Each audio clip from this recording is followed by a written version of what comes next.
So, I should have done these before Harry Potter and the Deathly Hallows Part 1 came out, but now I'm doing them because I got a request from Greg Carter 18, who you should check out his channel. His link will be in the down bar. And he asked me to review all the Harry Potter movies, and essentially both the books as well. So this first review is for the first Harry Potter film, Harry Potter and the Sorcerer's Stone. Now let me tell you, Harry Potter is one of my favorite book series of all time. It was the first book I actually read by myself, first chapter book. I was like 5 or 6, and I've been a fan ever since then. And I've seen all the Harry Potter movies in theaters, and I love Harry Potter. So, Harry Potter 1. Storyline is there's a boy who lives with his aunt and uncle and their young son, Dudley, who's around his age. And they're terrible people, and they're terrible to him. And he lives with them because his parents died mysteriously. They tell him they died in a car crash, but he finds out later that that's not true. What ends up happening is he finds out he's a wizard. And he ends up going to Hogwarts, which is a school for witches and wizards.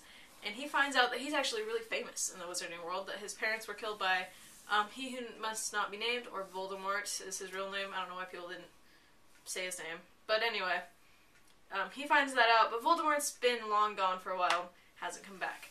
But that all changes once Harry goes to Hogwarts. Voldemort starts coming back in a different form, if you will.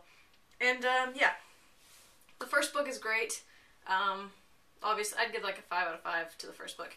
But, that being said, the first book and film are very childish. I think they're like that because the first 2 books and the first 2 movies, but this is only for the first one, they're rather childish, but that's because they're made for children. But as they keep going on, they get darker and darker, and then you get to the 7th one where we are now, and it's basically for adults. It's not really for kids anymore. It's not light and fluffy and just, oh, happy ending. It's dark, and it's not good for children, really.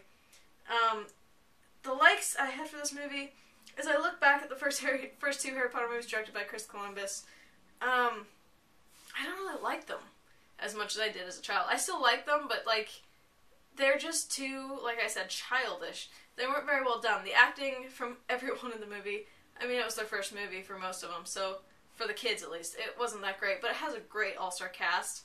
I mean, Maggie Smith, Alan Rickman, Richard Harris, brilliant casting.